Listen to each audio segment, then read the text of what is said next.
பேசாம நான் சொல்றதை கேள்றா. ஒரு எஸ்ஐ கிட்ட இன்ஸ்பெக்டர் தூத்தா கேவலமா இருக்க விட்டு கொடுத்துறா. எவ்வளவு கொடுப்ப? எவ்வளவு வேணும்? 500. அது டூ மச். கொடுத்தா நடக்கும். ஐயோ இந்த வச்சுக்க.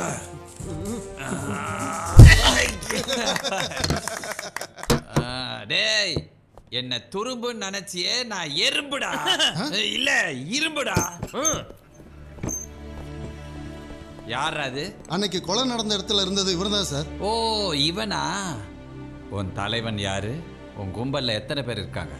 சார், கிரிக்கெட் டீம்ல கேப்டன் யாரு, எத்தனை பேர் இருக்காங்கன்னு கேட்குற மாதிரி கேட்குறீங்க. செத்தது யாருன்னு தெரியல, கொன்னது யாருன்னு தெரியல, ஒரு அப்பாவியான என்ன அக்யூஸ்ட் ஆகணும்னு பார்க்குறீங்களே சார். ஓ செத்தது யாருன்னு தெரியும் ஒரு பொண்ணு, கொன்னது யாருன்னு தெரியும் உன் தலைவன். இது என்னன்னு தெரியுமா? லத்தி செஞ்சுரி அடிக்க போகுது. கிண்டலா? டேய் விசாரணைங்கிற பேர்ல 99 பேரை கத்த வச்சிருக்கேன், கதற வச்சிருக்கேன், குத்த வச்சிருக்கேன், குமர வச்சிருக்கேன். இப்ப ஒழுங்கா நீயா சொல்றியா இல்ல இந்த லத்திய வச்சு நான் சொல்றேன்? வேலையாயி போச்சு. ஏன் சார் சின்ன குச்சியை வச்சுக்கிட்டு அல்லாடிக்கிட்டு இருக்கிய? நல்லா சிலம்பு சுத்துற குச்சியா ஊண்டி ஸ்ட்ராங்கா நில்லுங்க சார். அதானே. என்னடா அதானே? டேய் இத பார்த்தா உனக்கு கிண்டலா தோணுதா? நான் என்ன ஆடு மாடு மேய்க்கிறவன் நினைச்சியாடா? இந்த வார் நான் ரொம்ப டெரரானவன். சாரு 100 அடி அடிச்சா 1 அடி அடிச்சது மாதிரி இருக்கும். சார், நீங்க எப்படி கேட்டாலும் என் பதில் ஒண்ணுதான். நான் நல்ல குடும்பத்துல பிறந்தவன் சார். அப்ப நாங்க என்ன நார குடும்பத்துல பிறந்தவங்களா? சார் மீட்டரை போட்டு மீட்டரை கரெக்ட் பண்றேன், நீங்க போய் உட்காருங்க. அப்ப கேளு. சரிப்பா, நல்ல குடும்பத்தை சேர்ந்தவன்னு சொல்ற. சொத்து எவ்வளவு தேரு? அது ஏகப்பட்டது இருக்கு சார். எங்க இருக்கு? எங்க இருக்கு? அது ஜப்தில இருக்கு. என்னது இருக்கா? ஐயோ ஜப்தில இருக்குன்னு சொன்னேன். புரிஞ்சு வச்சுடா, புரிஞ்சு வச்சு. தப்பே பண்ணல, நீங்க தான்டா குற்றவாளி. சார் அப்படி சொல்லாதீங்க சார், நானாவது பரவாயில்ல சார். ஒரு நிமிஷம். என்ன சொல்லு? தலைவன் சொல்றீங்கல்ல, அவருக்கு எவ்வளவு சொத்து இருக்கு தெரியுமா? அதுவும் சப்தியில இருக்கா? ஐயா இல்ல சார், அவர் பெரிய மல்டி மில்லியனர். இந்த உலகத்துல எல்லா இடத்துலயும் அவருக்கு சொத்து இருக்கு தெரியுமா? கொஞ்சம் ஏண்டா இத வச்சுதான் இந்த ஆட்டம் போடுறீங்களா? எங்களுக்கே தெரியாம எங்களையே ஏமாத்தலான்னு முடிவு பண்ணிட்டீங்களா? எடுக்காத, நான் எடுக்கிறேன். என்னடா? ஹலோ, ஆமா சார், அது சும்மாதே இங்க வேஸ்டா சுத்திக்கிட்டு இருக்கு. இந்த அனுப்பி வைக்கிறேன் சார். சரி சார், கமிஷனர் ஆபீஸ்க்கு உங்களை வேகமா வர சொல்றாரு. கமிஷனர் பேசிருக்காரு, லேசா சொல்றியாடா? சரி நான் கிளம்புறேன்டா. சார் என்னடா? வழி அந்த பக்கம் இல்ல, இந்த பக்கம் இருக்கு. மாத்திட்டாங்க. தம்பி வாடா. நீங்க பெரிய கில்லாடி சார். பாத்துட்டியா? யோ எல்லாரும் போய் டீ சாப்பிட்டு வாங்கயா. நான் இந்த கேஸை விசாரிச்சுக்கிட்டு இருக்கேன். போ போ போ, வேகமா போ. எல்லாம் உன் தலைவனை காப்பாத்தாயா? ஏன் சார் இப்படி பேசுறீங்க? சட்டத்துக்கு முன்னாடி எல்லாரும் சமம்னு சொல்லுவாங்க. அது சட்டத்துக்கு முன்னுக்கதே எல்லாரும் சமம். சட்டத்துக்கு பின்னுக்கு வந்து பாரு, ஆளுக்கு தகுந்தாப்புல ஜட்ஜ்மெண்ட். கேஸ் இருக்கிறவன் மேல கேஸே போட மாட்டோம். இப்ப கொலை, கொள்ளை, கற்பழிப்பு இதெல்லாம் எதுக்காக நடக்குது? எல்லாம் பணமியா, பணம். உன்கிட்ட நான் ஏன் இவ்வளவு நேரம் பேசிட்டு இருக்கேன்? முதல்ல உன் தலைவன் நம்பரை கொடு. நான் உன்னைய பார்க்கவே இல்லை, உன்னைய விசாரிக்கவே இல்லை, நீங்க வரவே இல்லை. 988 40 00 111. யோ என்னையா கடைசியில 31 இருக்கு? ராமம்மா போட்ட மாட்டீங்களே.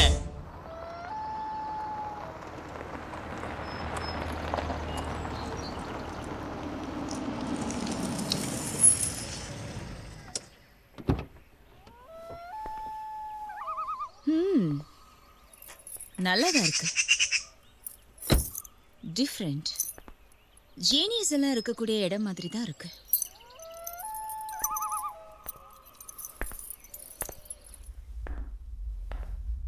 வீட்ல யாராவது இருக்கீங்களா? Hello, anybody home?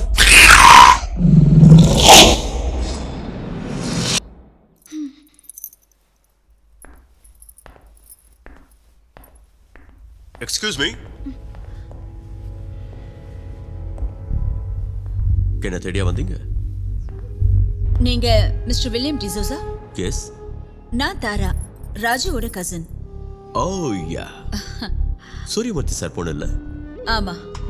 பூஜை புனஸ்காரம் இருக்கிற சூரியமூர்த்தி சார் பொண்ணு இவ்வளோ மாடர்னா ட்ரெஸ் பண்ணுவீங்கன்னு எதிர்பார்க்கவே இல்லை. இதுல என்ன இருக்கு? ஒவ்வொரு காலகட்டத்துக்கு ஏத்த மாதிரி நம்மள மாத்திக்கிட்டு தானே ஆகணும். 100 வருஷங்களுக்கு முன்னாடி லேடிஸ் எல்லாம் ரவிக்கு துணி கூட போடாம இருந்தாங்க. அதே இன்னைக்கும் ஃபாலோ பண்ணணும்னா முடியுமா சொல்லுங்க? அது மட்டும் இல்லாம ஸ்லீவ்லெஸ் போட்டுட்டு பூஜை பண்ணா நம்ம தெய்வங்கள் கோச்சிட்டு எந்திரிச்சு ஒன்னும் போயிடாது. Well set.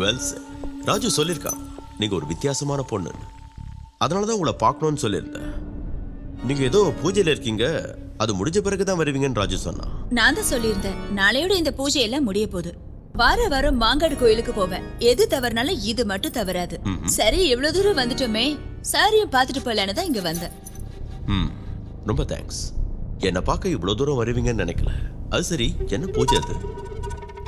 நல்ல புருஷன் கிடைக்கணும்னா என் கேரக்டரை முழுசா புரிஞ்சுக்கிட்டு முழு சுதந்திரம் கொடுக்கிற புருஷன் எனக்கு கிடைப்பான்னு எனக்கு தோணல. அதுவும் இல்லாம நான் பண்ற இந்த பூஜை ஒரு தீய சக்தி அழிக்கிறதுக்கு. தீய சக்தியா? ஆமா, எங்க வீட்டுக்குள்ள நுழையறதுக்கு ஒரு நெகட்டிவ் பவர் ட்ரை பண்ணிட்டு இருக்கு. இதை நான் எங்க அப்பா கிட்ட போய் சொன்னப்ப அவர் அப்படியெல்லாம் எதுவும் இருக்காதுன்னு சொல்லிட்டாரு. பட் ஷியோர், தீய சக்தி இருக்கு. That bad power is trying to enter our house and I'm sure of it. சரி வாங்க, என் வீட்டை நீங்க இன்னும் சுத்தி பார்க்கல. வாங்க. தீய சக்தி இருக்குன்னு சொல்றீங்க, ஆனா அதை இன்னும் கண்டுபிடிக்காமலே இருக்கீங்க. நான் இந்த விஷயத்துல ஸ்டூடெண்ட் தானே, ஆனா அது பயங்கரமான பவர்ஃபுல் ஆச்சு. பட் கடைசி பூஜையை நாளைக்கு நான் முடிச்சிட்டேன்னா அந்த தீய சக்தியால எங்க நிழல தொடக்கூட முடியாது.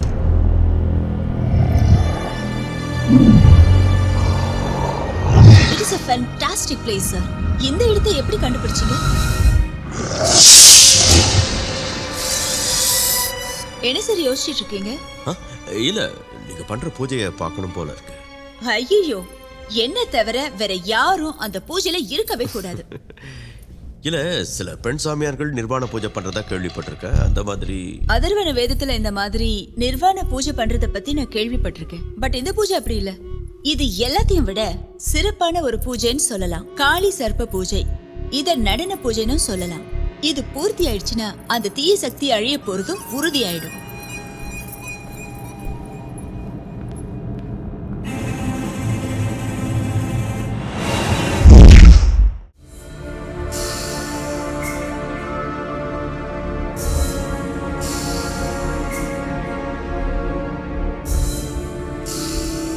She is okay. இனி பிளட் ஏற்ற வேண்டிய அவசியம் இல்லை. ஏங்கா, என்ன நடந்துச்சு? நல்லா யோசிச்சு பாரு. இல்ல, எனக்கு எதுவுமே ஞாபகத்துக்கு வரல. சரி விடுக்கா. என்ன கழுத்துல ஏதோ காயம் மாதிரி இருக்கு? என்னன்னு தெரியல, ஏதாவது கடிச்சிருக்கும்னு நினைக்கிறேன். பிளட் நிறைய லாஸ் ஆயிருக்கு. அனிமிக்கா இருக்காங்க, மற்றபடி எந்த ப்ராப்ளமும் கிடையாதுன்னு டாக்டர் சொல்லிட்டு போயிருக்காரு. அப்பா பத்ரிநாத்ல இருக்காருன்னு நினைக்கிறேன், அதான் அவரை காண்டாக்ட் பண்ண முடியல. அப்பாவுக்கு தேவையில்லாம டென்ஷன் கொடுக்க வேண்டாம். இப்போ எனக்கு என்ன ஆயிடுச்சு, அப்பாவுக்கு உடனே ஃபோன் பண்ணி சொல்ற அளவுக்கு நல்லா இருக்குங்க. எதுவுமே ஆலையா உங்களுக்கு? நீங்க உயிர் பொழைச்சு வந்ததே பெரிய விஷயம். உங்க அப்பாவோட அசிஸ்டன்ட் பாடியை பார்க்கணுமே, பார்க்கவே பயங்கரமா இருந்தது. அவர் எப்படி செத்தாருன்னு இப்போ வரைக்கும் யாருக்கும் தெரியல.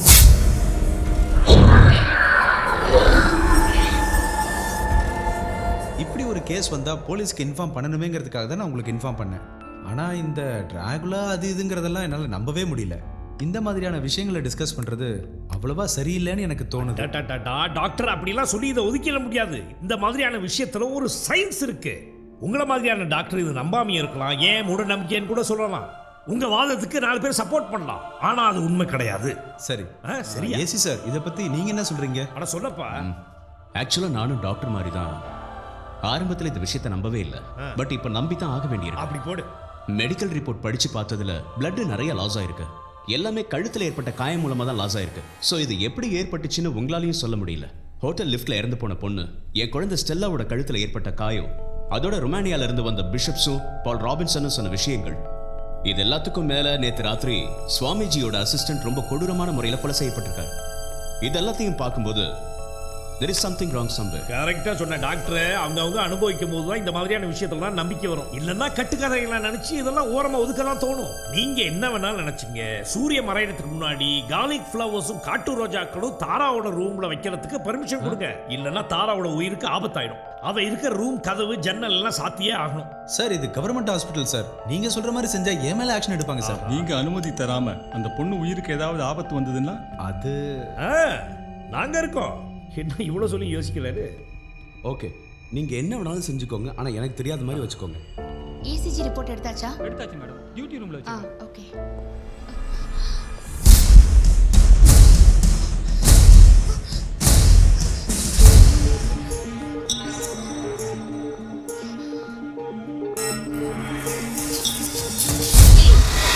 யாரும் ஒளிஞ்சு நின்னு பாக்குற?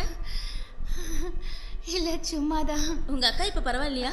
யா ஷீஸ் ஓகே. சரி நான் வரேன்.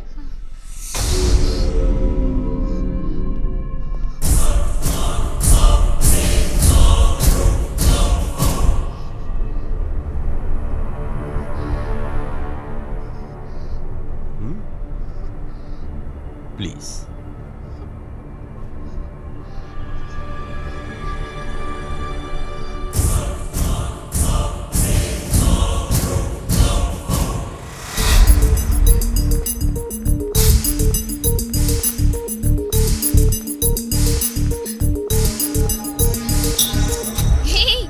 என்னாச்சு? ராஜுவை பார்க்கவே இப்படி ஓடி வர?